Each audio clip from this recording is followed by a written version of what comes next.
আজ আমরা এমন একটা বিষয় নিয়ে কথা বলবো যা হয়তো আমাদের সবারই জানা দরকার। বিষয়টা এমন এক প্রাণীকে নিয়ে যে একাধারে শক্তি, সৌন্দর্য আর রাজকীয়তার প্রতীক। কিন্তু দুঃখের বিষয় হল সেই প্রাণী আজ বিপন্ন। হ্যাঁ, আজকের আলোচনা বাঘেদের হারিয়ে যাওয়ার গল্প নিয়ে। তো এই গল্পের শুরুটা হচ্ছে টুকুন নামের এক ছাত্রকে দিয়ে। ধরুন আর ৫টা দিনের মতোই একটা সাধারণ সকাল, কিন্তু হঠাৎ রেডিওতে এমন একটা খবরও শুনল যা ওর মনটাকে একেবারে নাড়িয়ে দিল। খবরটা ছিল বাঘেদের নিয়ে। ওরা নাকি আমাদের এই পৃথিবী থেকে চিরতরে হারিয়ে যেতে বসেছে। খবরটা শোনার পর স্নেহিতে ওর মাথায় খুব সহজ কিন্তু খুব গুরুত্বপূর্ণ একটা প্রশ্ন ঘুরপাক খেতে শুরু করল। আর ও দেরি না করে সোজা স্কুলে গিয়ে ওর স্যারকে জিজ্ঞেস করল, স্যার, বাঘ কেন বিলুপ্ত হয়ে যাবে?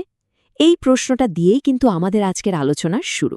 তাহলে চলুন আমরাও টুকুনের সাথে এই প্রশ্নের উত্তরটা খোঁজার চেষ্টা করি। বাঘেদের এরকম একটা বিপন্ন দশার পেছনে আসল কারণটা কি? আর এই পুরো বিষয়টাতে আমাদের মানে মানুষের ভূমিকা ঠিক কতটা? তো টুকুনের স্যার খুব সহজ করে দুটো প্রধান কারণের কথা বললেন। প্রথমটা হলো আমরা ওদের বাড়িঘর কেড়ে নিচ্ছি, মানে নিজেদের প্রয়োজনে জঙ্গল কেটে এমনভাবে সাফ করে ফেলছি যে ওদের থাকার জায়গাই আর থাকছে না। আর দ্বিতীয় কারণটা, সেটা আরও ভয়ঙ্কর, চোরা শিকার। ভাবা যায়, শুধুমাত্র চামড়া, নখ আর হাড়ের জন্য কিছু লোভী মানুষ এই সুন্দর প্রাণীগুলোকে মেরে ফেলছে। এই ছবিটা দেখলেই ব্যাপারটা আরও পরিষ্কার হয়ে যায়, তাই না? একদিকে মানুষের ঘরবাড়ি, শহর বাড়ছে, আর তার দাম দিতে হচ্ছে বনের প্রাণীদের। ওদের পৃথিবীটা দিনের পর দিন ছোট হয়ে আসছে। আচ্ছা, জঙ্গলই যদি না থাকে তাহলে জঙ্গলের রাজা থাকবেটা কোথায়? ব্যাপারটা কিন্তু শুধু বাঘেদের নিয়ে ভাবলেই হবে না, সমস্যাটা তার চেয়েও অনেক অনেক বড়। আসলে একটা বাঘের বিপন্ন হয়ে যাওয়াটা এটা একটা সিগন্যাল, একটা অ্যালার্ম, যা আমাদের গোটা পরিবেশের বিপদের কথা মনে করিয়ে দিচ্ছে। মানে বাঘ যদি বিপদে পড়ে, তার মানে বুঝতে হবে যে পুরো জঙ্গলটাই আসলে অসুস্থ।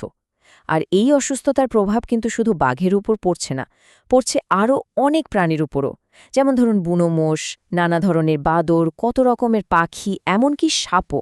পুরো ইকোসিস্টেমটাই আসলে একটা বিরাট ঝুঁকির মুখে দাঁড়িয়ে আছে। আচ্ছা, অনেক তো সমস্যার কথা হলো, কিন্তু এর সমাধান কি? উপায় কিছু আছে কি? হ্যাঁ, আছে। আর সেই সমাধানের পোশাকি নামটাই হলো সংরক্ষণ বা কনজারভেশন। আর ঠিক এই সময়েই টুকুন আবারও একটা দারুণ প্রশ্ন করল। ওর প্রশ্নটা ছিল, এই সংরক্ষণ জিনিসটা আসলে কি? হয়তো আমাদের অনেকের মনেও এই একই প্রশ্ন আসছে, তাই না? সংরক্ষণ ব্যাপারটা আসলে খুবই সহজ। সোজা কথায়, যে কারণে কোনো প্রাণীর সংখ্যা কমে যাচ্ছে সেই কারণগুলোকেই বন্ধ করার চেষ্টা করা। অনেকটা ডাক্তারের মতো, অসুখটা কেন হচ্ছে সেটা খুঁজে বের করে তারপর তার চিকিৎসা করা। আর এই কাজটা করার জন্য কয়েকটা খুব জরুরি পদক্ষেপ নিতেই হবে। যেমন সবার আগে জঙ্গলগুলোকে বাঁচাতে হবে, গাছ কাটা বন্ধ করতে হবে। তারপর দেখতে হবে বনের প্রাণীরা যাতে ঠিকঠাক খাবার আর জল পায়। আর সবথেকে জরুরি, চোরা শিকার বন্ধ করা। এর জন্য কড়া নজরদারি আর কঠিন আইনের কোনো বিকল্প নেই। তো এইরকম একটা সিরিয়াস আলোচনার মাঝখানে ক্লাসের ভেতর থেকে হঠাৎ একটা মজার প্রশ্ন উঠে এলো। একজন ছাত্র জিজ্ঞেস করে বসল, স্যার, বাঘ না হয় বুঝলাম, কিন্তু ইঁদুরদেরও কি আমাদের সংরক্ষণ করতে হবে? এই প্রশ্নটা শোনার পর আর যায় কোথায়, ক্লাসের সবাই তো হেসেই খুন। পুরো পরিবেশটাই এক মুহূর্তে একদম হালকা হয়ে গেল।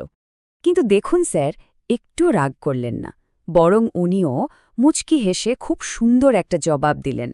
উনি ছেলেটাকে পাল্টা জিজ্ঞেস করলেন, কেন রে, তোদের এলাকায় কি ইঁদুর খুব কমে গেছে নাকি? এই একটা লাইনেই কিন্তু উনি পুরো ব্যাপারটা বুঝিয়ে দিলেন। সংরক্ষণ তো তাদেরই জন্য যারা সত্যি হারিয়ে যেতে বসেছি। এই হাসির রেশ কাটতে না কাটতেই আলোচনাটা আবার একটা খুব গভীর দিকে মোড় নিল। একটা খুব সুন্দর ভাবনা, মানুষ আর প্রকৃতির একসাথে থাকার ভাবনা। স্যার তখন ক্লাসের সবাইকে একটা প্রশ্ন করলেন, যেটা আসলে একটা উত্তরও। উনি বললেন, আচ্ছা, বন্যেরা বনেই সুন্দর, তাই না? কথাটা শুনতে খুব সাধারণ লাগলেও এর মানেটা কিন্তু অনেক গভীর। আসলে হয় কি, যখন আমরা নিজেদের বাড়ি বা চাষের জমির জন্য ওদের জঙ্গলটা কেড়ে নিই, তখন তো ওদের আর যাওয়ার কোনো জায়গা থাকে না। তখন ওরা বাধ্য হয়েই আমাদের এলাকায় ঢুকে পড়ে।